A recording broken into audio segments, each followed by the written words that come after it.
right, this week on Prof and Dev Play Games, we dig into our favorite games of all time, number 15 through 11. Stay tuned.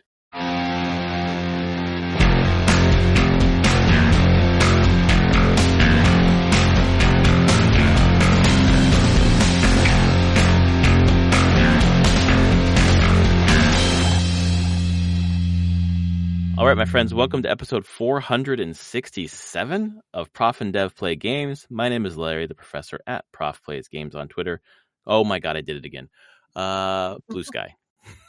Blue Sky. Years of ingrained habits around that name.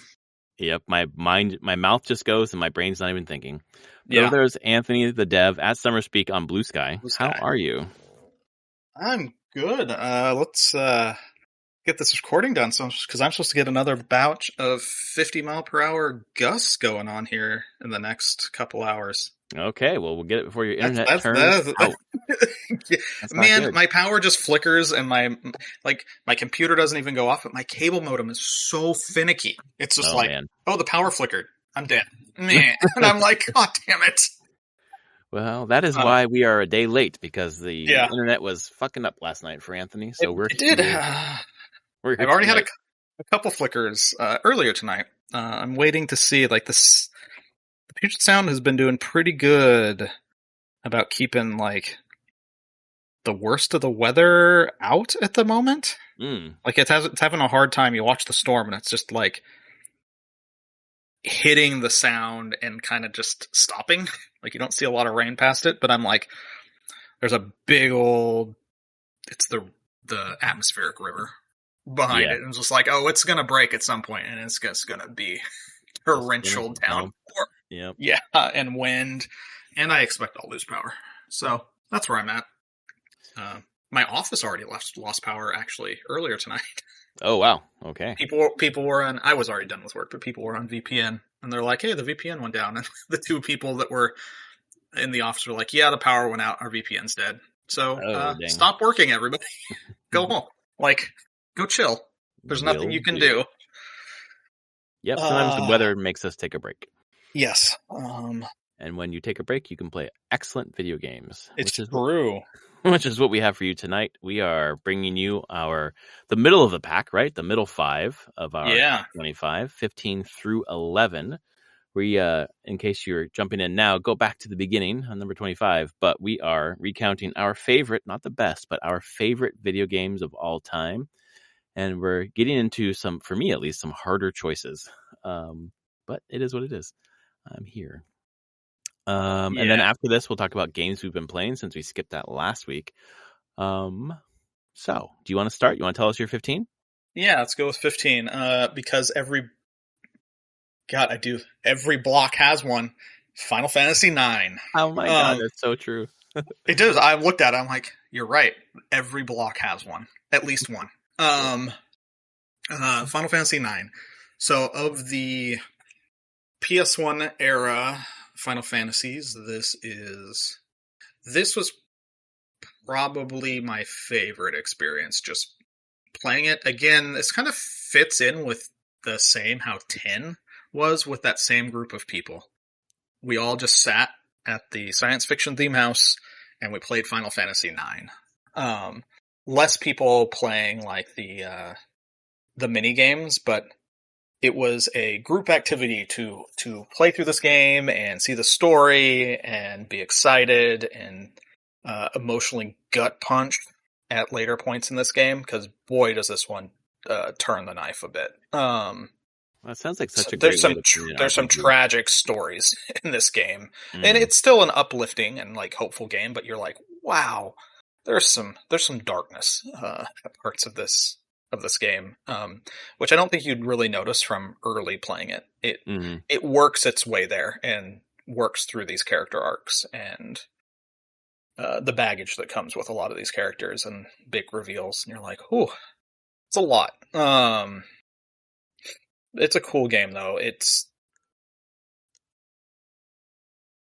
the best. I mean, not shocking. The last one on the PS1, the best looking of the PS1 games. It's it's pulling out all the stops on what that hardware could do. It's still the pre-rendered backgrounds, but the sprites themselves looked considerably better. The art direction, now this being done, Sakaguchi's last game would definitely had a, said it before, that feel of the like old school Final Fantasies, especially 1 through 5 more than like 6 through 8. It just was a modern version of that, of like, okay, let's take that early fantasy in Final Fantasy and turn that into a much higher production values that we can do now. Do you know how much different I don't know, if remaster or whatever, the one that's on Steam right now looks than the PS1 version? It looks better. I mean, it's the same one I've been playing. I played on Switch recently, Okay. At least some. It's fine. The menus look considerably different. Okay. And like fonts there. Other than that, like, yeah, textures have been rezzed up a bit, a little bit higher poly, but it's not. I would never call it a remake in any way. Remaster at best. But because I think it looks good. Yeah. The backgrounds and the sprites, like you said, look really good. I just wondered how much better than the PS1 they look. It's hard to say. It's been so long since I've seen it. I mean, it looked good on an old CRT TV. I should say that. Yeah. Okay. Right. Things blended together nicely on that one and looked nice, but it looks good in the current ways you can play it. There's nothing wrong there. I've heard people complain that when I say the menus, that the menus are a little chunkier than original Final Fantasy IX menus and stand out a bit more. Yeah. But I think people have said that that's the remake. The stuff that's on Steam and Switch and all the platforms is a port of the mobile version that they did. Oh, really? And that's why the menus are kind of how they are. That's okay. Sure. They updated the menus for mobile and then they just moved that across to all the other platforms. But yes, because it was on mobile before it was ever on like Switch or Steam. Oh, wow. Interesting. Couldn't imagine playing that on a tap screen, but yeah, I mean, the iPad probably would work. I played Final Fantasy Tactics on an iPad for a long time. That was great. Yeah. Well, I mean, I guess the only modern way to play War. That's the only way to play War of the Lions without a PSP. So, but it's set up on a grid, so I guess tap cut really makes a lot of sense for that. Yeah. I mean, 9 is, I've only played 5 hours at this point, but the story really is quite intriguing from the beginning. Yeah. The main character, Zidane, is a little annoying right now, but otherwise, I really enjoy it. Yeah, Zidane is, like I said, most protagonists in Final Fantasy in that time. Annoying till they're not. Basically. Yep.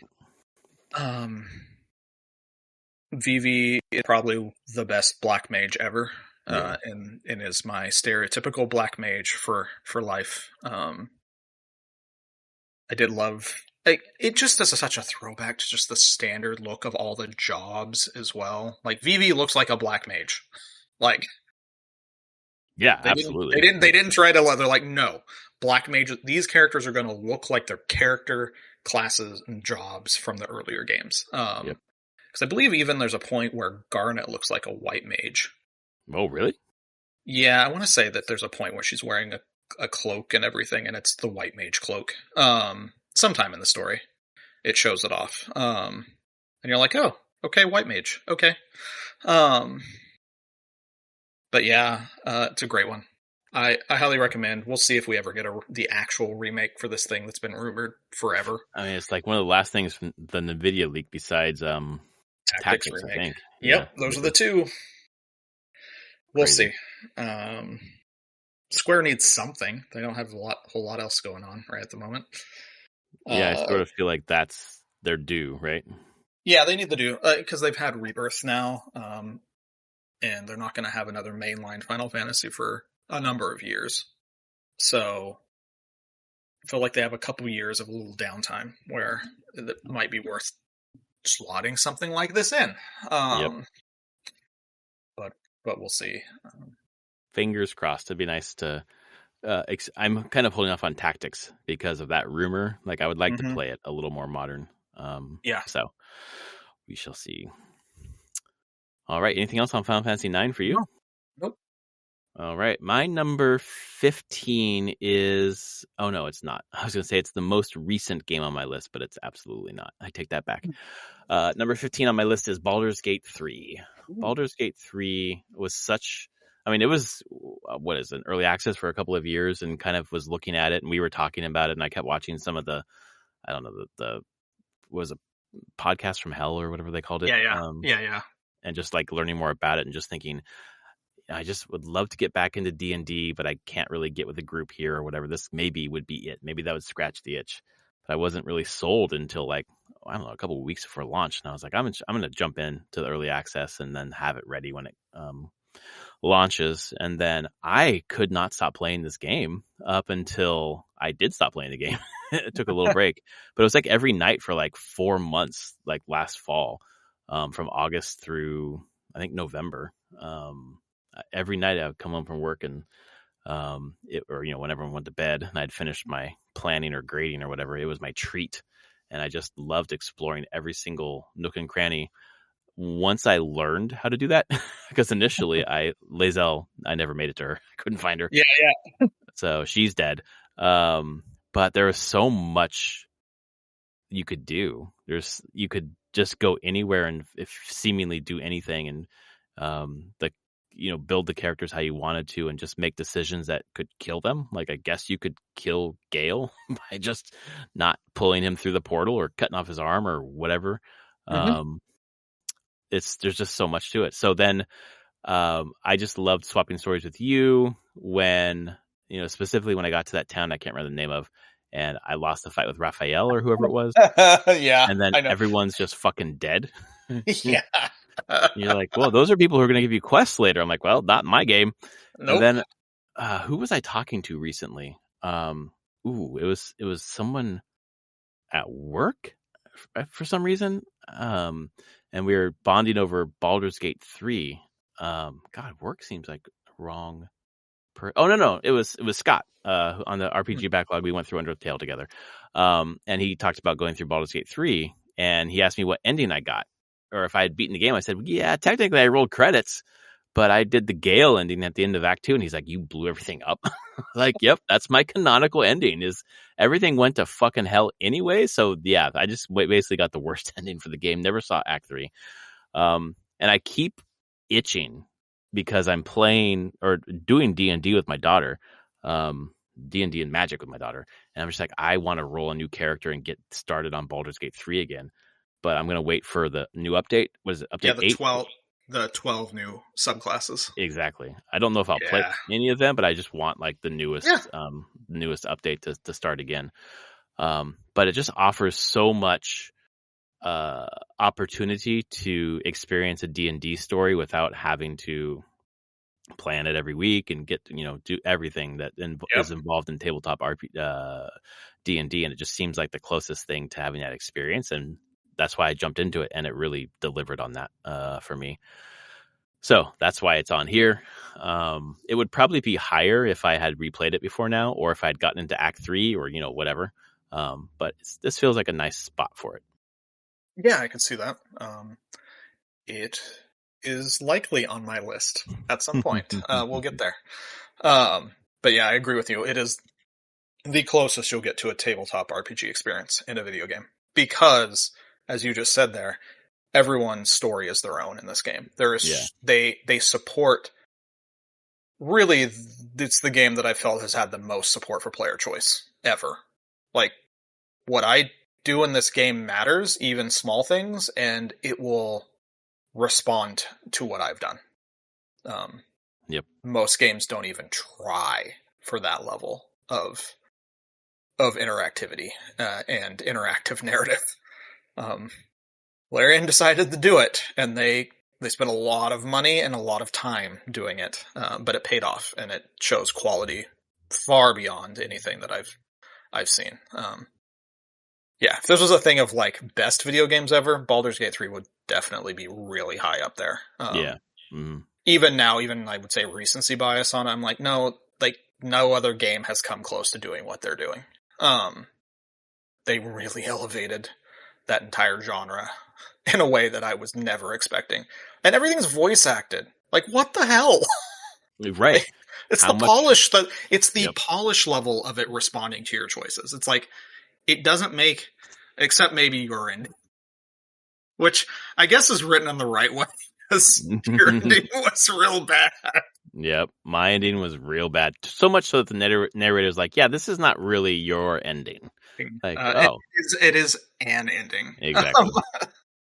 But they let you do it. And they're like really pissed off that I did it. Like, you're so much more to see, dude. Don't stop there.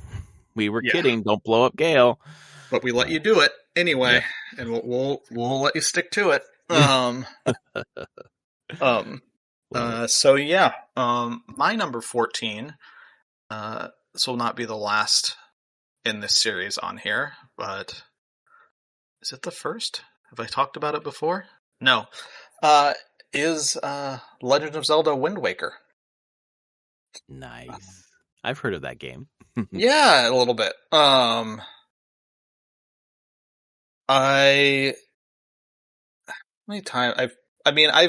played it originally on the GameCube. Pretty sure I've only played it twice, and that's both, always on the GameCube. It hasn't been. Oh wow! I never had a Wii. Yeah, no, I didn't have a Wii U, so I have no way to play the HD one. Yeah. So I just have the GameCube. So I played it there, and I haven't played it in probably 10 plus years. But I got lost just sailing the seas in this game. Yeah. Mm-hmm. Loved it so much. Visited every square on the map. Loved it minus the get the Triforce pieces. Oh, that's the worst part of the game. Which everyone's like, yeah, that's just terrible. But the actual sense of just exploring this world, remembering the first time you go down to submerged Hyrule and learning like that is the connection going on. God, that blew my mind. The whole thing, like, this was such an incredible experience, just going through and discovering new things. I wasn't like, God, this was the first one after Majora's Mask. That's how this worked, right? Yeah. Yep. Yeah. So yeah, we're going through that. I never had the N64, so I never got super deep into Ocarina of Time or Majora's Mask. I saw my roommate in college, Patrick, play and beat all of Majora's Mask in one sitting. That was fun. But that wasn't my thing. And then, I don't know, I saw the screenshots for Wind Waker back in the day, and they're like, that's cool, it's a neat style, new art style. I knew a lot of people that didn't like it and were like, what the hell is this? Yeah, exactly. And then you got a GameCube. I got the GameCube for this game. Put it in, and you're like, in motion, it's beautiful. And the stylized graphics, they hold up to today. Like, sure, there's now the HD version, but the GameCube version still looks good. Because it's so stylized. And animated so well, so much character going on. God, I love this game. I had such a fun time. Exploring dungeons, sailing, finding all the things, the narrative they actually told in it, and tying back to older, kind of not older games, but just like alluding to olden times, the opening when they're like, yeah, there's the myth of the champion, and that's why you come of age, you wear the green clothes and the whole thing. And I'm like, this is amazing. It was so well done, and I'm happy that I got to experience when it actually came out. Yeah, that's really cool. And just go through it. And that was another point of in college. This was not in the sci-fi house. This was in my senior year dorm in college in my room. And there would be just a couple of us would probably, every time I'd play it, they just want to come in and watch me play it. Didn't care what I was doing. They just watch you. Wanted to watch it, and then just most of the time just sailing the oceans, and like the seagulls would come in and the music. Oh, I love it. That's my favorite track from any video game ever. it's such a good track. I mean, it transports me right back there. Yep, when absolutely. that track, I hear it, I'm just like, oh yeah, this is me. This is relaxing. I feel like this was like one of the first games that really like I was like this. The sense of exploration is so immense in this game, and harkens to future Zelda games in a lot of ways. But yeah, that's my number 14, Wind Waker. Amazing. Not the last time Zelda will be on this list. No, and maybe perhaps not the last time we'll be talking about Wind Waker. Sure. That doesn't surprise me. We're leaving that for another day. Yeah. My number 14 is a far cry from my number 15. It is not Far Cry, by the way. It is not Far Cry? I was going to say, I didn't know you liked Far Cry so much.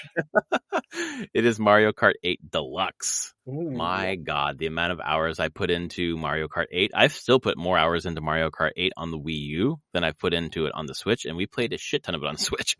We played a massive amount on the Wii U. It's just gorgeous. It's gorgeously animated. There's so many fucking characters. There are so many tracks now. I mean, for years on this podcast, I was just like begging for more Mario Kart 8 tracks, and they put out that booster pack or whatever that had just course after course after course, some remix of old ones, the mobile games, and then some new stuff. Just the best party game.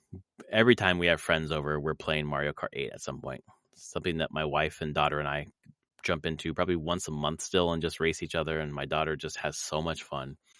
I don't know how they're I guess I do know how they're going to top it. The next Mario Kart's got to be like a Nintendo Kart. They're going to have more people in that, more characters and such, but it's the best. I mean, I played the shit out of Mario Kart on Super Nintendo with my brother, my cousin, and then you, me, and Travis played a ton of Mario Kart 64. A ton. 64 is my favorite until this one. And this one just blows everything out of the water. It has that interesting mechanic with the zero grav where you go upside down and you know, round bends and stuff. Man, I can't get enough of this game. It is so great and one of my favorite games of all time. Yeah, it's going to be so hard for them to top this game.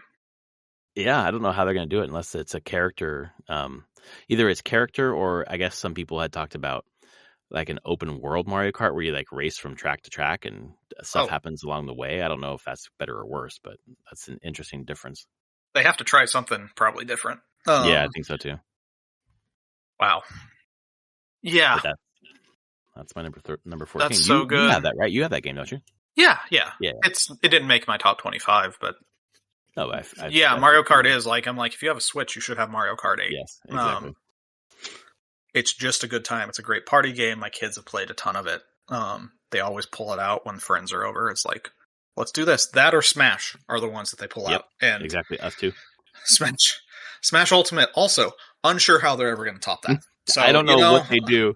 They like break it back down to basics, and it's like a 3D fighter or something. I don't know. And that's fine. I'm sure very smart people, and even potentially Sakurai, has been thinking about that for a long time. So Nintendo has surprised me before, and I'm sure they will again. But Mario Kart 8, like, there's a reason why it's just kind of been sticking around forever. It's probably the pinnacle of so far of that series.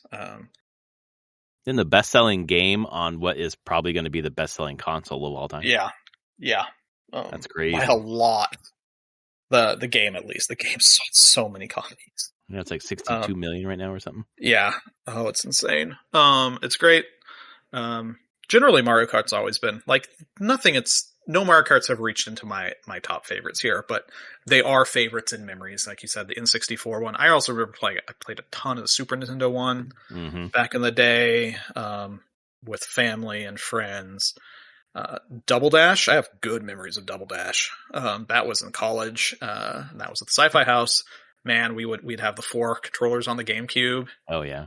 Oh my God, we had a good time with Double Dash.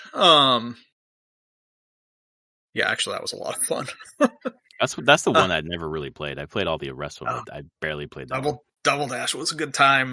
There was just some nice intricacies for that 2-person thing of swapping who was driving or who was behind, and then having the person on the back having a bit of control into like leaning and sliding and getting boosts and everything. It was a really neat concept. Maybe they'll bring back double dashing type things in the next Mario cool. Kart. That would be cool, actually. Yeah. Because now you're not limited by the game ports. Like you could have a lot of people playing if you wanted to. Maybe more. Yep. Yeah. Who knows? But yeah, no, that's very, very cool. So my number 13, I don't know if this will be on your list or not somewhere. And I was kind of surprised as I was going that this was here. So I feel like this is a game that has inched up my favorites over time. Mm-hmm. Chrono Trigger. Oh yeah, that was in my honorable mentions during the first episode. Yeah, it's just inched up over like a little bit. I think the thing that made it we've said this before. If I played it when it came out, I could see how this would be the best RPG someone's ever played. Oh yeah, absolutely. And has that memory of being like, yeah, if I was in middle school and I played this, holy shit. This would define my gaming time of that generation. You would compare everything to it. Yeah. Yeah. It's real good. The music is incredible. Especially the thing that's interesting with it and why it kind of inched up more is I just think about it at the time and I'm like, yeah, it was a lot of fun. Was my son playing it? Like the whole thing while we were traveling in Japan and him just chatting me up about it the entire time and then turning to me on a plane at one point being like, Chrono Trigger is a really good game. And I'm like, yeah, it's really good. Yes, it is. And now he hunts for things. He's like, I want to go play something. What are we going to do on our next trip? I have, he has a DS that he'll bring, so it's not expensive if it's lost. And he's like, sure. What RPG can I play? I want something like Chrono Trigger. I'm like, I'm sorry, you're not going to get something like Chrono Trigger. It's a one of a kind. I'm like, I'm sorry, dude. That one's a special one. And I think it's just one that over time has been growing in a lot of ways. And we'll see where it ends up years from now. But I just have a lot of funness in them playing it with you and everything and going through it. So it was neat to just do.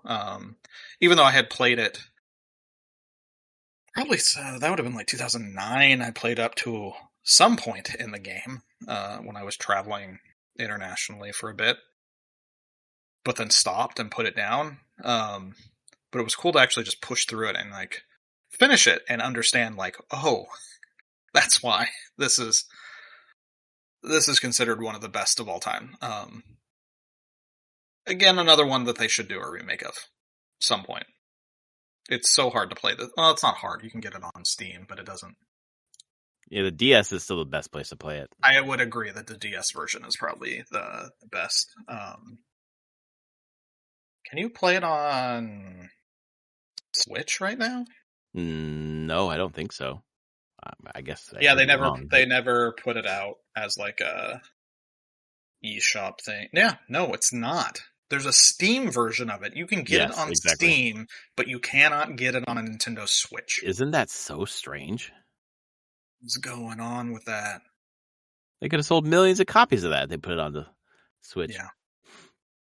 Yeah. Square, man. Who knows? Yeah, who knows? I feel like they need to do something with it with Toriyama passing. Yep. They should do some. 95 is when it came out. So this is its 30-year anniversary. Seems like a good year. They should do something. Seems like a good year. Yeah. I wonder if the Toriyama passing makes it more or less likely they'll do something.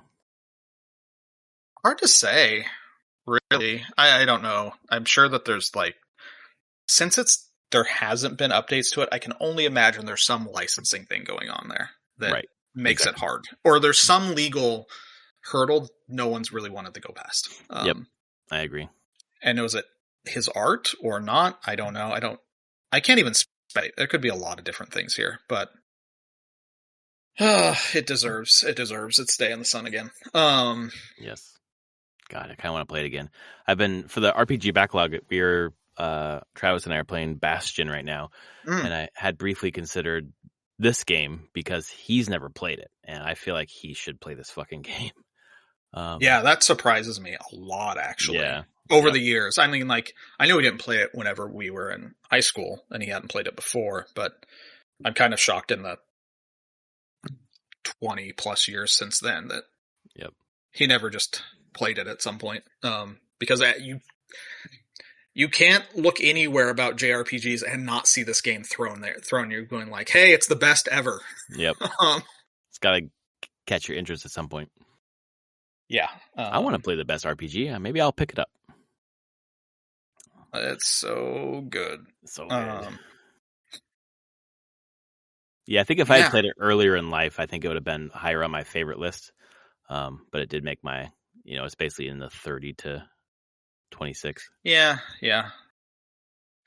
I thought that's where it was going to be, but nah. It's. Yep. I really do think it's my son playing it and having that kind of experience and like made me even rethink about my feelings on it and being like, yeah, I just come back. I think of this game every time I think about it. I'm like, oh, that was fun. That was cool. Well, I have, when we get to my top 5, 4 of the 5 are games that are there because of playing them with people. So it really matters. Even playing, like you said, even playing the RPGs with people, even though it's a single player game or whatever, like that's such a great experience. It is. I'll look at my top 5. There's only like one that I've played with other people. I'm not surprised, man. That makes a lot of sense to me. Yeah. I could pick out your top 5 right now, probably. Probably. I know what type they are for sure. Sure. Single player RPG. Actually, you should just think. How many Final Fantasies do you think are in my top 5? Well, number 24 was Final Fantasy 7. So in your top 5, I mean, Tactics is in your top 5. Have you said 10 yet? I did. Yeah. Okay. I think there's 2 in your top 5. Okay. We'll see if you're right. We'll see if I'm right. Yep. We'll see if I'm right. I think there's 2 Final Fantasies. I think there's a Mass Effect. I think there might be a System Shock. And then I'll reserve judgment on the 5th one. How wrong am I? I mean, I think your numbering is maybe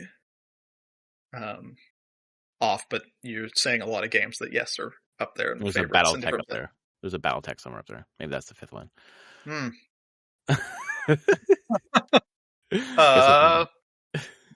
But so that was my 13. Is your 13? Did I start? Yeah, my 13. I'd be surprised if it's on your list. And this is another quite different than the game that came before. Went from Baldur's Gate 3 to Mario Kart 8 to Elden Ring. Elden Ring is just that's my number 1. Didn't you know? Yeah, I figured. Yep, all the nightmares. You just love that. My favorite thing to do is just have nightmares after playing video games. I picked up Elden Ring because the hype around this, George R. R. Martin, first of all, being involved, got my interest. But then the hype of it being like a really more accessible Dark Souls, I've always wanted to try and never really had success. So that's what got me into it. And then, Kartik, I think specifically when we were playing Rocket League, I think we were playing Rocket League. But he kept talking about Elden Ring and the time that he was having. And I think Travis was playing at the same time, you, him, me, and just sharing stories about where we were and what we were doing. It's kind of the same thing of Baldur's Gate 3 in terms of like everyone had a different story just because of where they went, which direction they went, what troubles they were having, what they were picking up. Not so much a story, but just the sense of exploration in Elden Ring is, I think we talked about it before with Miyazaki's studio being sort of in conversation with Zelda, where Breath of the Wild was like this go anywhere, explore, that feeling of discovery and adventure. Just around every corner there was something. If you see something, you can climb it and there's something up there. Elden Ring was the same to me, but better. I think I like the exploration in Elden Ring even better, even though some of the places you go sort of repeat.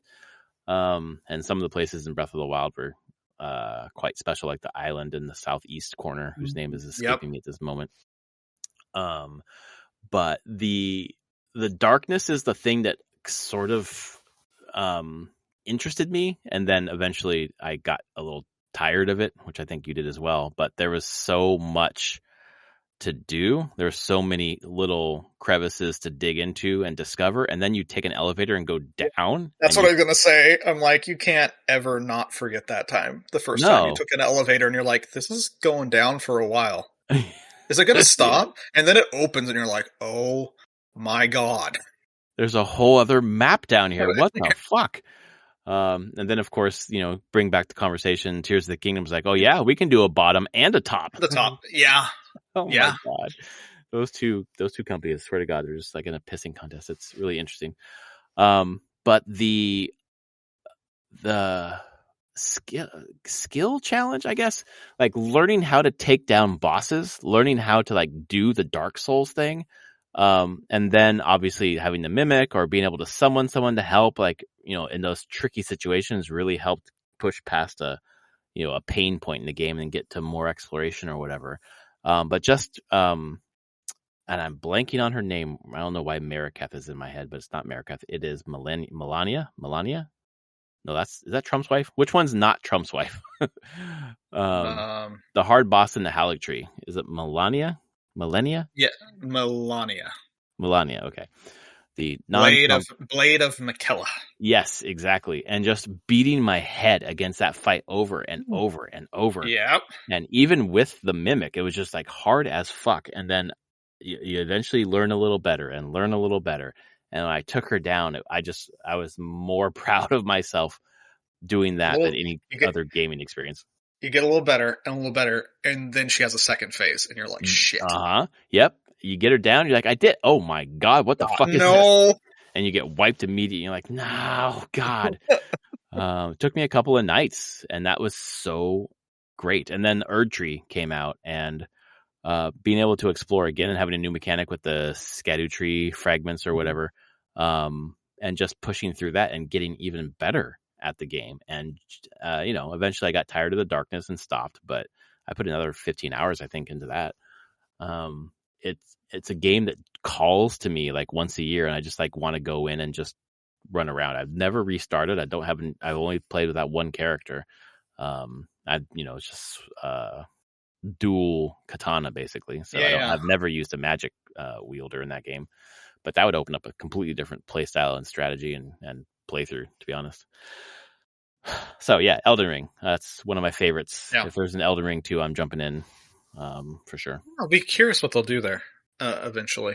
Yeah. They could not. They could do nothing. They could do a totally different IP. Bloodborne 2 that everyone wants. Oh my God, Dave. That'd be hilarious if they do that. Open world Bloodborne, open city. Oh, man. They could do that. They could do that and have a ton of fun. We'll see though. Probably not. This was in my honorable mentions because I can't ever play it again. It fucked with my head too much. I mean, I played it intense. You did. I was how far I got through. Yeah, I was at the point where I could have just gone and beat it with my second character, but I was in the middle of like, well, I can't beat it yet. I got to explore everything before I go back to the to try to take on the Elden Beast. Right. It was great. I was having a great time, but it really just started seeping in that darkness. I'm like, I was having not great dreams with things from in this game. It was not good. Not again. Will not do. I get it. Seeps into your unconscious. My number 12, you mentioned Bastion, is not Bastion, and I've already mentioned one other games above this before, is Hades. I've heard of it. Yeah, a little bit. I didn't know what I would expect going into it. I expected a good game, because it's Supergiant. They make good games. Even the sports one, fantasy sports one, Fire, which I'm like, didn't love it, but it was still high quality, and I could get behind it, and it was neat. But didn't love it, and I was like, well, I really like Bastion. I like Transistor a lot. Well, this has been in early access for a long time. People seem to really like it, but I'm not going to touch it. I'm going to stay pretty dark on it. I know it's a roguelike. Okay, came out. Holy shit. Yeah. I think I have 140 hours in this game. So many runs. Yep. Saw every ending, even the epilogue special ending. Did everything that I could there to get it. Was just every weapon, every version of every weapon, trying different builds and different runs and different combinations. And oh my god, did I get deep in this game and just have such a blast. And they showed me you could tell a compelling story in a roguelite. I mean, the way they told that story is one of the best ways to tell a story that I've seen. Not necessarily the best story, but the way that they told it, where it just like incentivizes you to do another run and get another little nugget of story. My God. Yeah, it was just more and more, and you come back, and there's always something new, and the character has something else to say to you, or a different thing. Again, this is a game that is a culmination of everything that they had done. It combined so much of every piece of design and art that company had learned to do, and then they just executed on a level that they hadn't done before. Right. The combat was incredible. Such good action combat, like holy crap. But good action combat across all the weapons on all the variants you could have there, and it's just like, no, all of them felt good in their own ways. You can have your favorites. Like I like the fists quite a bit. Fist weapons with those are fun. With Zeus boons. So when you're punching, you're just like firing out tons of lightning everywhere. Oh, that was a good combo. Zeus Poseidon was a lot of fun. Things would get wet and then shock them and go crazy. There was a lot of combos in that game, and I just got so deep finding them and just playing. And this was also during the pandemic as well. 2020, man, right? And this was like I just dived into this during the pandemic. It was just there. I have really strong memories of had my computer at the dining room table at that time, and I'd roll over the monitor and I would just play this game every single night. And just my controller, I still have it. Like it is between that and Rocket League, but a lot of Hades just like worn down to the nub. Yep, my 360 controller did not. I still have it. Did not. Its joystick nubs did not survive Hades. They are worn bare. God. Yeah, it's a good game. But it's definitely a favorite, and just solidified Supergiant as like, yeah, they're up there as like, they put a game out, I will play it. Yep, exactly. You got me Hades 2. I still haven't played Hades 2 because I will wait until they say we are done. I've dabbled probably 3 hours or so, and it's just like, oh yeah, it's going to be special. I know it's going to be special, and it's going to be incredible. There's one boss that's really cool. That's one I haven't beat them yet, but it's really special. Like, if you don't know anything about anything, right? Nope. Oh my god, this boss! I've only watched the trailer. The thing that this boss does, if you pay attention to what's happening, is just like, holy shit, this is genius. It's so good. I hope it. I kind of doubt it's going to hit 1.0 this year. It could. I think it could be the end of this year. Yeah. It would line up, I think, with what their plan is.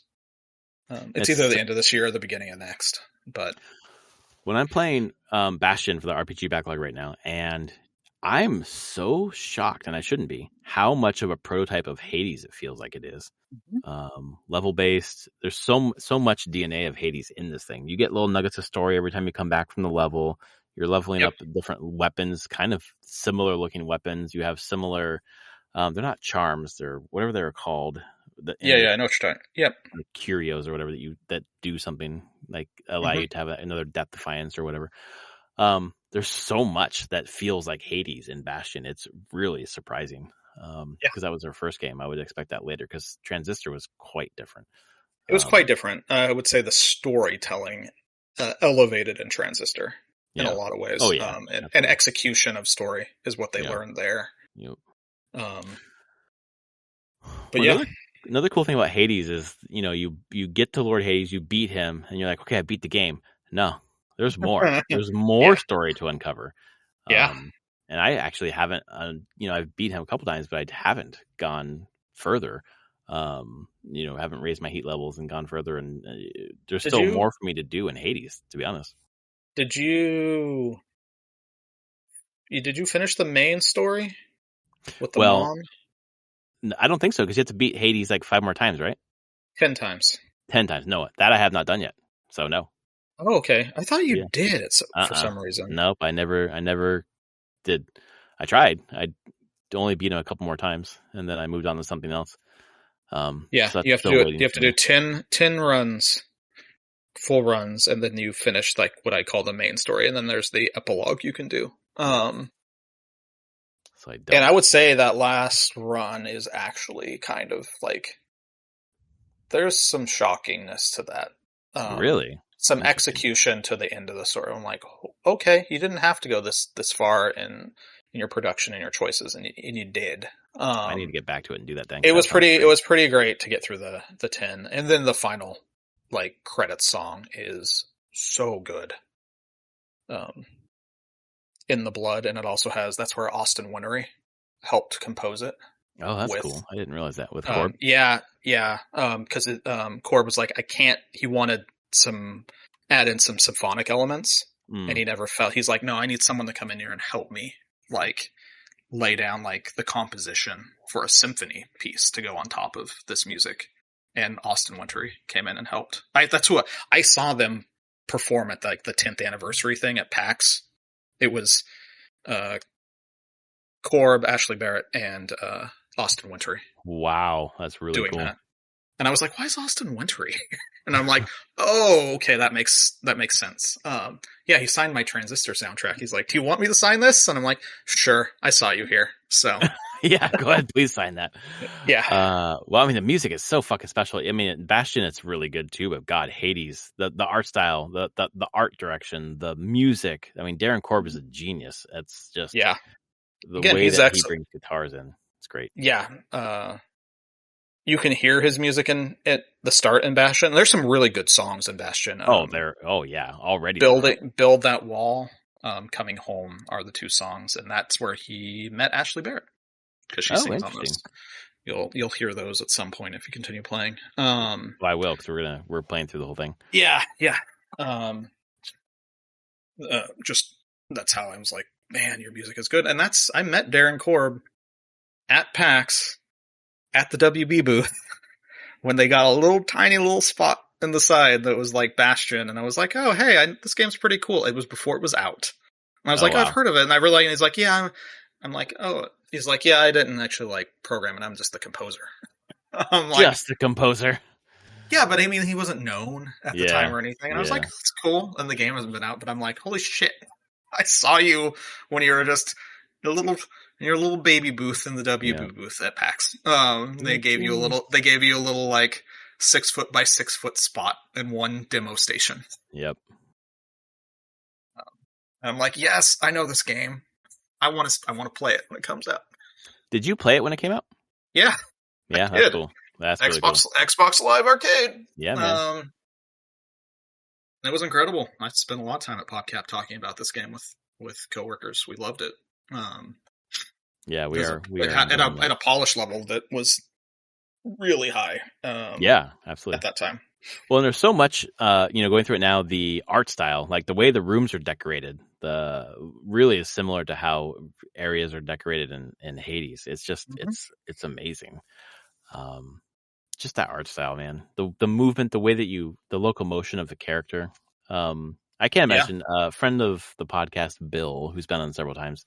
He loves Hades as well. He played the whole thing on mouse and keyboard, which I cannot fathom, but he did it, and he's really good at it. So Hades is your number 12. Yep. And it's yours. And the reason I talked about Hades so much with you there is because my number 12 is Hades. Really? Absolutely. My number 12 is Hades. That's incredible. That's twice on this list that we've had the same game in the same spot. So not much more to say about Hades other than holy shit. Yeah. It really does ring of 2020 for me, and just being there night after night, just pushing further and further and further. And I have such great memories. I could just see myself sitting in that chair, just sitting in the kitchen chair with the fucking monitor on the TV, on the fucking dining room table that we eat at for dinner, breakfast, lunch, whatever, during 2020 when we were going absolutely nowhere. It was that. And then, BioShock Infinite. Those are the two games that I played sitting there. Boy, I just have such special memories of Hades. What a beautiful game. And I had that on early access and I played it probably 2 or 3 hours, just like I played Hades 2. Then I fell off for, whatever, my gaming ADD or whatever. But I love how you can end a run and then it just saves. So you can just come back to that room. So you don't have to like do the whole thing all over again, like some roguelites where you're just like stuck into a freaking, hour and a half run or whatever, like Returnal. But anyway, yeah, number 12 on my list as well, Hades. All right. I tried to buy you a little bit of time before I had to toss back to you for number 11. That's funny. I will correct myself. The game had already come out when I'd been at that PAX. It was PAX 2011. The game came out July 20th, 2011, and then PAX was a month later. Okay. So the game had been out, and I have played it, and I was just like, no one seemed to care about this little game in the WB booth. And I'm like, I love this game. You're great. We're PopCap. We love this thing. Everyone's there for like Arkham games, and you're there for yeah. I'm like, oh, a little booth in the back with Bastion. I'm like, oh, and I could be like, yeah, you're Darren Korb. Your music's awesome. I loved it. Oh God, I would love to meet him. God damn, what a genius. Yeah, he knows his shit, and you can definitely see how he's grown. His musical talent has grown from Bastion over over a decade. Just his craft and skill level has gotten so good. But my number 11 and last for the night. It said it wouldn't be the last Zelda on here. There was 2 in this block.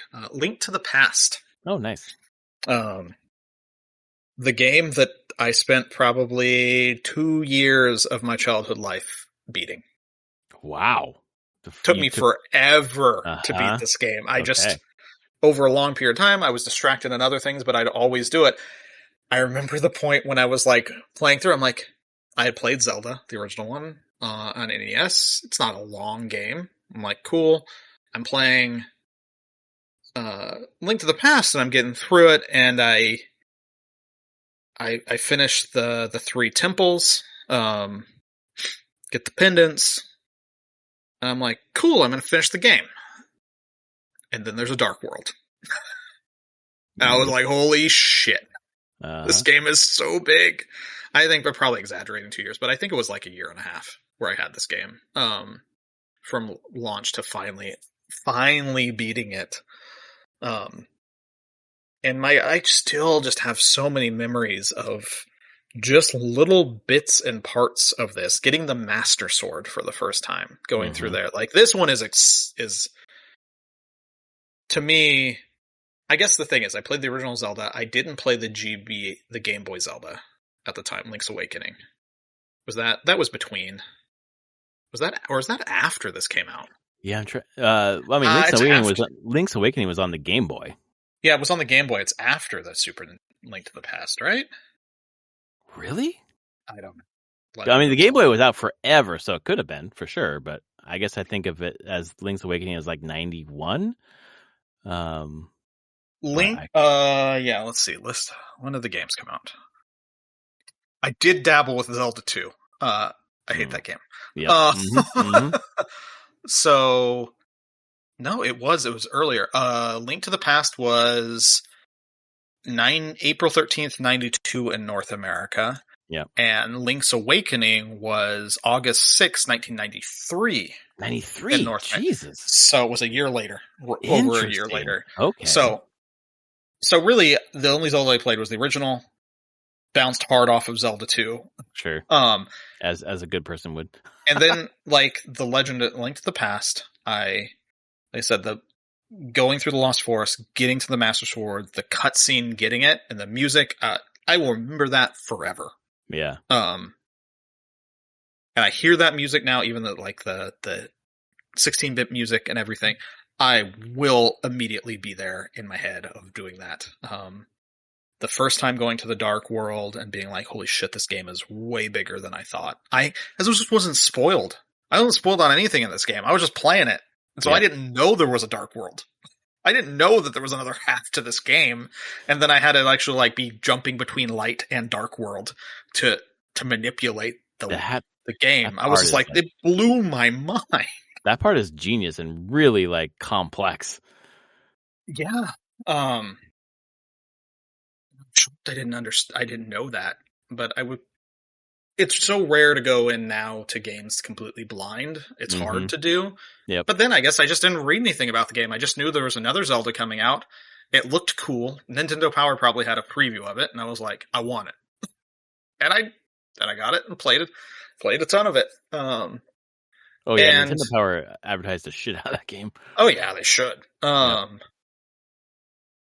And this was just my go-to game to just slowly work my way through and play over time. And my God, it was just it was the first one of the first really in-depth experiences with games like this. Like I said, it took me a long time to work my way through and just get lost in the world of Hyrule in this game. It's probably also why I really enjoy Echoes of Wisdom, because it's the same world, basically. Yeah. Mm-hmm. And so there's a lot of nostalgia there. Oh man, like rescuing Zelda at the beginning and going through the catacombs to come out of the church. Yep. Always remember that. Oh my God, there's so much to this game I just love so much. It is... I will not say this could be this is not the last Zelda game on my list. But I was surprised that there were things higher than this. It stands out for people as their favorite Zelda, despite other, Breath of the Wild and whatever else. Nostalgia is strong here. Exactly, yeah. But I do think it's so charming. It holds up. It really does hold up. I would love to see this actually remade like they did Link's Awakening. Wouldn't that be beautiful? It would be incredible. So I don't think there's a GBA release of it. The Four Swords cart, which I have. But it wasn't like redone in an art style or anything like that. Nope. It's just the same game, just on the GBA. I'm looking at all the releases. It gets re-released, but they never did the remake treatment like they did with Link's Awakening. I'm sort of surprised that the original Legend of Zelda and Link to the Past have really not been touched at all. Yeah, I mean they hold up anyway. They don't need to. Yeah, is that the thing? Because it just does hold up. Yep. I can give this pretty much to anyone. Needs it. Yeah. But yeah, you can give it to anyone and they would be able to go. Yeah. Which happened with me when I picked up on the 3DS, picked up Link to the Past and enjoyed the shit out of it. Played, got to Dark World. I was like, what? There's more? I'm not sure what to do now. I have to stand in the right place and switch between the two, and I'm lost now. I need to get back to it. I was really confused. Yeah. I was looking at the Wikipedia. It introduced the parallel worlds concept to the series. Yep. And they've run with that for a while. Oh yeah. God. I mean, Ocarina of Time was built around that. Yep. The young and old Link, or not old Link, but whatever. Yeah, doing the time shifting stuff there. But yeah. It's going to be hard for a game to have that kind of memory with me, I think, anymore. Just because it's impossible for me not to know about what games are in games or get spoiled by things, even partially. Yep. So I kind of treasure that one in the memories that I had playing that. And then with my grade school friends where we would chat about it afterwards, or they'd come over and we'd play and just get lost in Hyrule and the story. Yep. Yeah. I think Legend of Zelda: Link to the Past is Travis's favorite Legend of Zelda. I can see it. I mean, it's really... I think it hits the same thing as Chrono Trigger in that way. Oh yeah, for sure. If you played this in its day, it's hard to say this isn't one of your favorite Zelda games. There is one more higher than this for me I had to think about, but when it came down to it, there is another I would Zelda imagine there's one more on your list. that eclipsed this one, finally. Yeah. But yeah, Link to the Past. It's badass. It's great. I love it. Well, my number 11 is not your number 11, but my number 11 thematically matches my number 12 and your number 12. I wonder if you can guess what it is.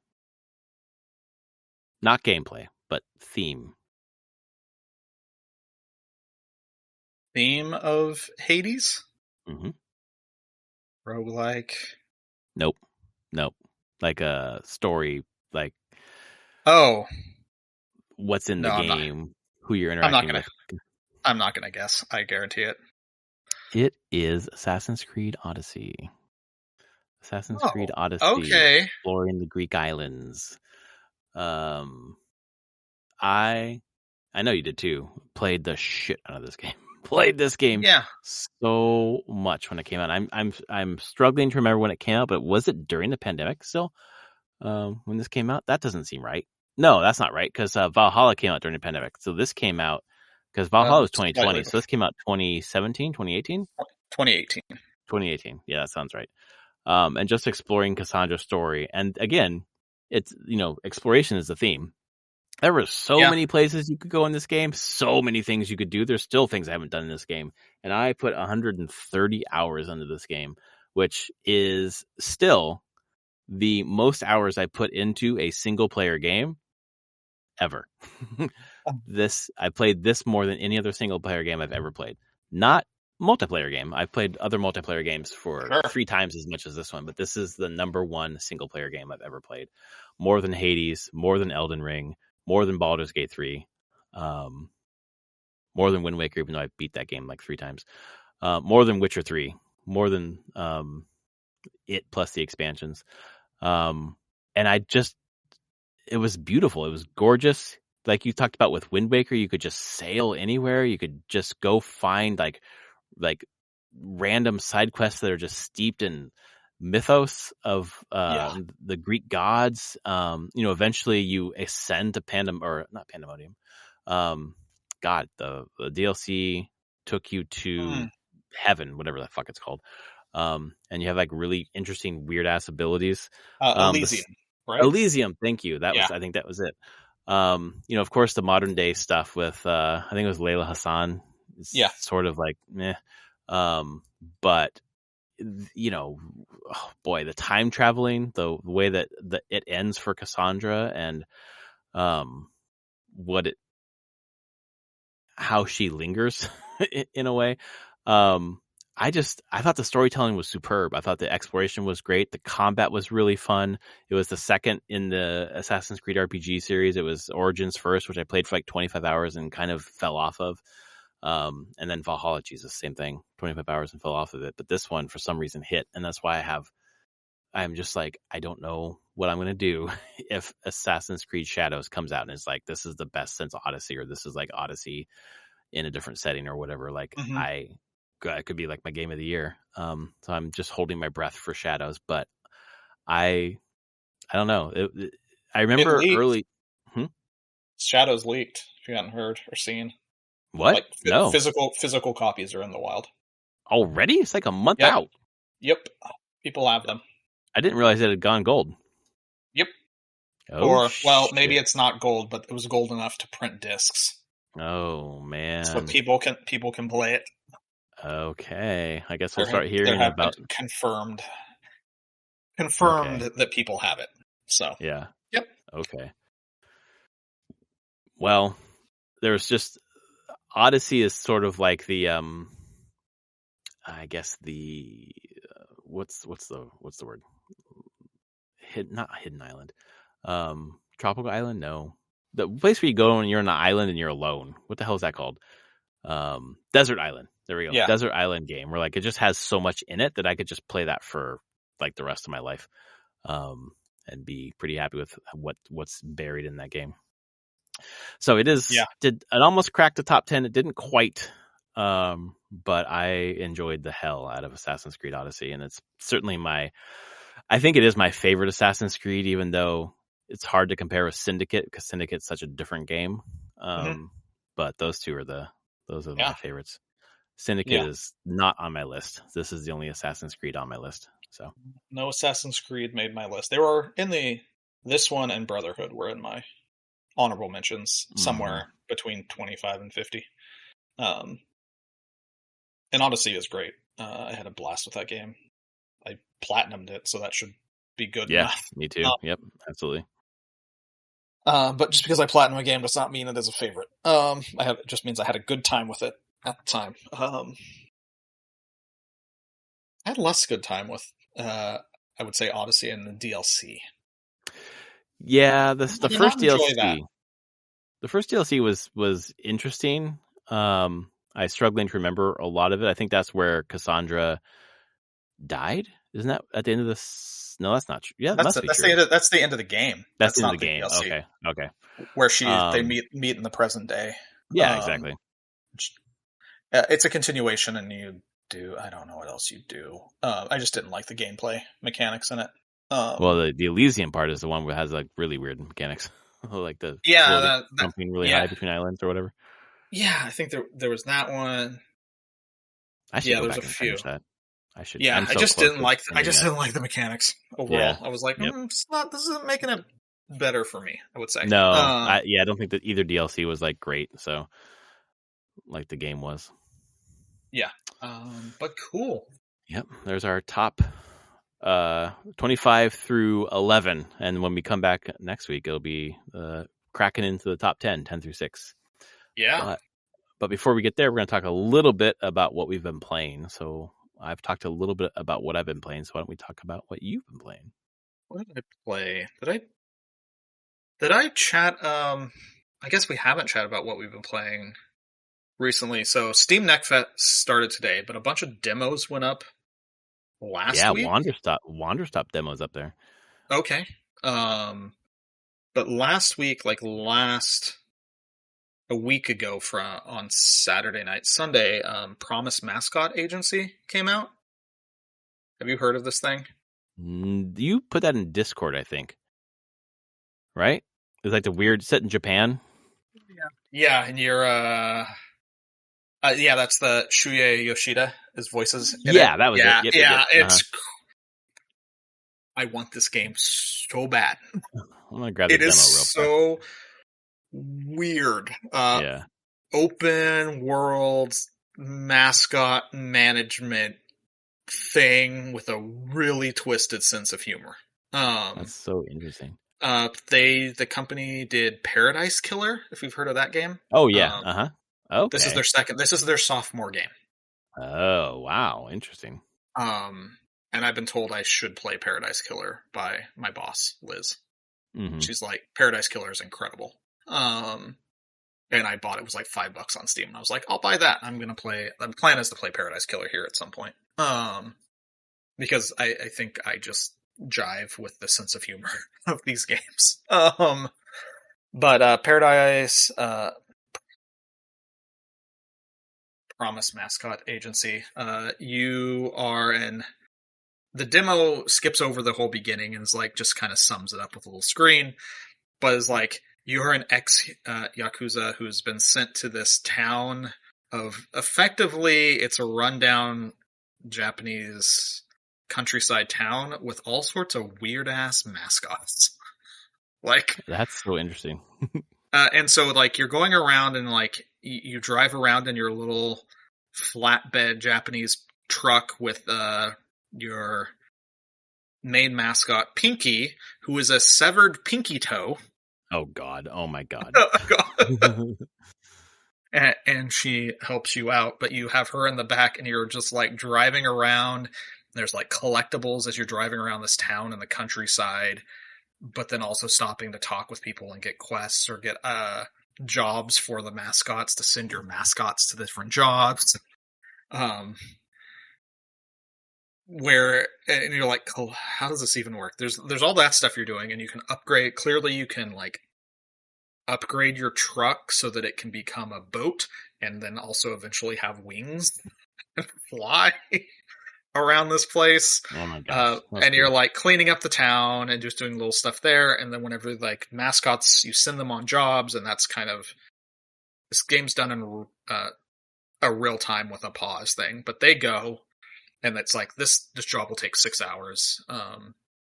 So you wait 6 hours in the game while you're doing other stuff, and then they get paid and everything. But there's things can go wrong when they're at the doing their appearance at these different stores or whatnot that have hired them. And like the first one is Mascot versus the too small door. It's been stuck in the door, and now you have to play this like turn-based card game to unstick them from the door to fight the door frame. That's cool. It's so weird.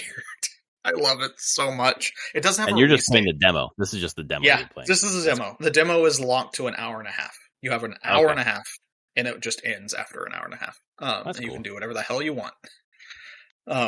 It is so weird. I love it. I had such a good time with that last week.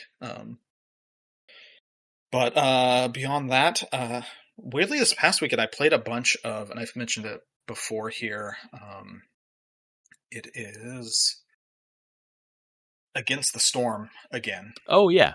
That's the city builder management thing? Yeah, roguelike city builder. 4X, it's like Civ, but really the beginning and early parts of Civ, and then it stops and you start a new town. So it's the really good parts of those games. They had an expansion, and then they put out a patch that maybe go back to it 1.7, which had a lot of they call it a big quality of life update, and it really is. It makes playing the game much easier and smoother overall. I have some coworkers that have put in 300-400 hours into this game. I've only put in about 50, but like you can put a ton of time and just learn the intricacies and the different combos you can get depending on like the races of your fantasy beings that are building the city. So it's not always humans. Sometimes you have like humans and foxes and lizard people, and you got to try to manage all of their wants and needs. And there's beaver people and fairy people, tons of different things. So what you go into each town is somewhat variance on what your actual like population is going to be, and what kind of housing that means you need, what kind of food production you need, because what they like to eat or not. Yeah, it's a really neat game, and supposedly it is. I haven't tried it, but I think it's deck verified. I have no clue. Yeah, it's deck verified. I don't know how this would play on a Steam Deck. I'm very curious how this would play with a controller. Only one way to find out. I know. But it is a roguelite, so it always feels like, even if you're like, every cycle that you do, which is usually made up of like 3 to 5 towns, feels like you're making progress on the grand scale of things, getting upgrades, and each cycle you seem like you can get further and further and do more and more. So it's a neat game. I played quite a bit of it this weekend, actually. Didn't mean to, I just wanted to see what the patch was, and then I just happened to play a lot of games, because it's always easy to just do another one. So that's where I'm at. This is Next Fest this week, so I have a bunch of stuff to play now. Yeah, I was just looking. I grabbed a couple demos while we were talking. I grabbed the Promise Mascot. I grabbed Wander Stop, which I'm very excited about. And then I'm picking up Ruffy in the Riverside, which I've heard quite a bit about on a couple of podcasts. So hopefully we'll report back next week on those. I spent time this last 2 weeks, since we've talked about what we playing Final Fantasy 2, finished Final Fantasy 2. I really, really liked Final Fantasy 2. The story was really good for an NES, like an early NES, I guess maybe later NES, because it was like a 89 game or something. There was enough there to be compelling. but it left a lot for you to kind of suss out in your own mind. But there was some complexity to the story that was really surprising to me. I think the leveling up system is maligned by people because it's based on what you do. Like if you defend, then your defense will go up. If you attack, your attack will go up. Evade, your evasion will go up, et cetera, et cetera. And it kind of feels a little random, which I don't know. I think still echoes like tabletop D&D, where like you're rolling dice, and then sometimes they'll go up a lot, sometimes it won't go up very much at all. Yeah, I don't know. I just felt like it was easy to play with the modern conveniences, because goddamn, the encounter rate, the random encounter rate in that game is insane. It's like every 4 seconds. So turning that off to get through some of the dungeons was crucial. Yeah. Yeah. So I've been playing that. Been playing a bit of Magic the Gathering Arena on the iPad. Nice. And just getting a feel for that. I'm still a little confused about the interface and how it works. So it's probably just me being dumb. But is there no way to play Commander on that? No. Okay. Nope. So there's no Brawl. You can play Brawl.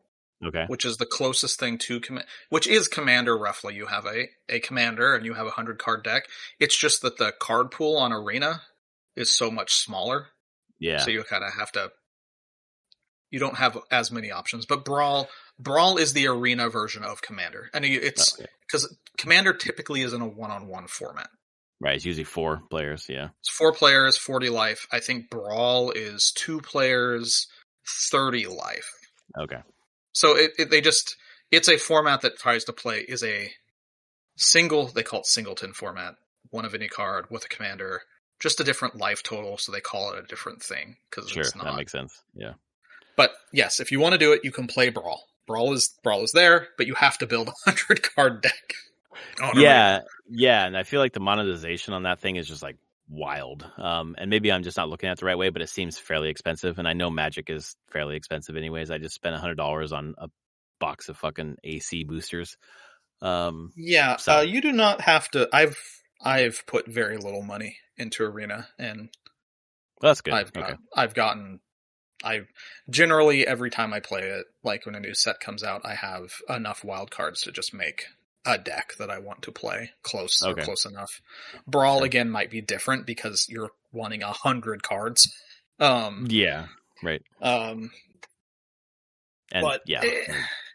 mean, there's definitely ways that they don't stop you from spending money on it. No, for sure. You don't have to. And I don't really typically want to. Because I'm like, these aren't physical cards. It's just digital. I don't really want to pay for just digital cards. Right. If I'm going to pay for Magic cards, I'm going to pay for physical cards. Right. Ones that you want to have. Yeah. Yeah, so I've been playing that. That's been a lot of fun. And then, boy, on the Switch, which I think maybe you will enjoy this now. I've mentioned it on Blue Sky, so you've already seen this. But I don't know if you know, Anthony, but Fire Emblem 3 Houses, pretty good game. It's a pretty damn good game. Pretty fucking good game. Now that I finally get what I'm supposed to be doing, I've actually enjoyed exploring the monastery now, because I've kind of gotten the hang of what I'm supposed to be doing. I'm still behind, I think, on like recruiting other people. I want to recruit Dorothy, but I need to up certain things, and I haven't. And I've just now learned that depending on which like other teacher you go to, you can up different things. Through faculty training or whatever. I'm like, oh, if I up the thing that she likes, then she might join my crew. And I'm pretty sure I understand that there's a halfway point where you better have recruited people before you hit the halfway point, or else maybe you won't see them again, or you will see them again in a different context. So I don't know if you can get through the game without recruiting anyone, because I'm in chapter 6 now, and so far no one will join my team. I think you can. I think when I played originally, I didn't recruit anyone from another house. Okay, that's kind of what I was wondering. I was just using. God, what house is Dorothy in? Dorothy. She's in black. I thought she was in the one. She's in the black one, right? Yeah, that was the one I played, and I was like, "Yep, I like all these characters." Yeah, she's pretty awesome. I guess other people think so too, because I found like I was looking at 3 houses. Oh no! I found like yep. Mm-hmm. Oh no! Not exactly what you're thinking, but it was like some figurines that made me think, oh, this is a popular character. Got it. I okay. See. Yeah. So, yeah. I mean, it's just, it's dangerous. I went to Etsy to look up Tifa stuff. I was looking for like a Tifa stuffy for my daughter or something like that. And oh boy, some of the like nearly Rule 34 artwork between Tifa and Aerith. I'm like, okay, this is not what I was looking for. And now it's in my search history. Correct. Yeah. So, but Three Houses is, I've been spending quite a bit of time with that in the last week. And boy, it's some of the maps even. Like there was a map that I just played where like there's these different warp tiles that you warp between different parts of this monastery to get toward it was like the Demon Knight or some, like it was in the basement, right? That thing. Yep. And I was like, wow, this is actually a pretty well designed map. And I had heard that the map design in Three Houses was a little bit to be desired, but I actually really enjoyed that. So yeah,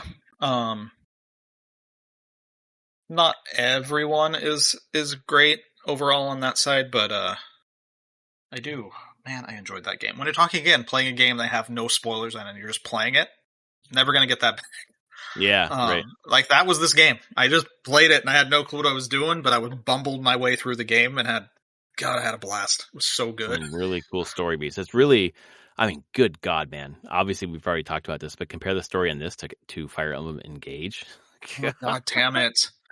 This story is so goddamn good. I don't know how they. You haven't even got to what I would say like really good part. I know. And which one? You're Blue Lions this time? I'm Blue Lions. Yeah. Dimitri's team. I wonder how that works in the back half of the game. I'm very curious because I never did Blue. Like I have a partial Golden Deer playthrough that I started again. Was going through that where I was back home and I could be like, I've played this, but now I'm going to play Golden Deer and I'm going to have a spreadsheet of all my characters and what classes I want them to be and like what the progressions are. And I'm like, oh, this is insane. Like that. I think that slip of paper is still sitting in my Switch case. Oh, interesting. Case. I have a printed out Excel sheet that tells me like, okay, what I want each of the characters that I'm recruiting and in the house, how I want them to progress. I got a little obsessed there, but man, yeah, it's a good game. I really enjoyed that. And you're not really a professor. You're more like a student teacher. I've gotten over that. I'm like, I'm not, you're the same age as the students. You're a student teacher. I don't know why they pick you to be like, yes, teach these people. You're like, okay. I just like, I'm just skipping that part now where it's just like auto teach or whatever. Like, then we just get past this part. Yeah, I don't know, man. It's great. It's scratching the Fire Emblem itch. I was feeling a Fire Emblem itch, and I was like, well, I should go back to that game. I've, so far, and this is sort of a hilarious at this point, but I have not purchased any new video games this year. Unfortunately, I got back into Magic, and I've purchased some Magic cards, so I'm not sure that my budget is being helped out. But I am digging into old games or games that I've had, and I've been having a ton of fun doing that. So so far so good. But that's kind of all I've been playing, as far as I can remember. Are you continuing with more Final Fantasies in the backlog? We are. 3? Yeah, we are. We're going to do 3 next. Tom wanted to take a little bit of a break, so Travis and I are doing Bastion. It's going pretty quickly. So if we finish Bastion, we might jump into Transistor because he's never played Transistor, and he should also play that. So we might do both of those before we get into 3. So we'll probably jump into 3. I'm going to guess like end of March, beginning of April kind of thing. Yeah, 3 is when they start getting longer. Yeah, yep. And that's when they introduce the job system in 3. 3 is the first like, well, I guess 1 has a job system, but not in a way that is when people talk about a job system. Yeah, because they have classes. You can have the class. Yeah, but you can't. And the thing is, you can't change your class. Like you pick it, and that's what you are. 3, the job system, you can change jobs. Characters can change jobs, and that's in 3. It's in 5. Tactics used it, a variant of it. 12 Zodiac International Zodiac system and Zodiac Age use it. Oh yeah, definitely. But yeah, I was just curious. have the 3D version on the 3DS or DS. I have 3 and 4. They did 3D remakes of them. That's right. They did. I have those, and I have the Pixel remasters. Yeah, which of the 1 through 6 have you played? 3. Well, I mean, I've watched all of 1. I didn't play 1. Yeah. I've played 3. I played 4. I've played part of 5 through emulation back in the day in college because it didn't come out in the US. Yeah, sure. And I want to see the job system, so that I played 6, and then 7, 8, 9, 10. So okay, not a huge amount, but yeah, I played 3 when the 3D version came out on the DS. That was another one that I worked my way through. I do, of all the ones I want to play 5 now with the Pixel remaster. Yeah, that's the one is that Cecil or is that 4?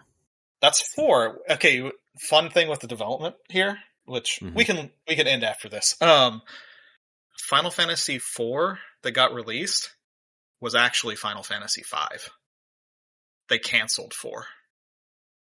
Oh, I'm so I was already confused with 3 and in the 6. original. So 1, 2, and 3. Let's just go with the Japanese numberings. They did. Yeah. They finished 3, and they actually started development of 4 and 5. 4 at the time when they started it was another NES game. 5 was a Famicom, and then 5 was a Super Famicom. Right. Somewhere along development, supposedly it was 4 was 80% done. They killed it and just made what was 5, what was being developed as 5. They renamed it 4 as the first Famicom game because they didn't want to put out they didn't basically game? Yeah, it was too close. The Super Nintendo was coming out, and they're just like, we can't release this.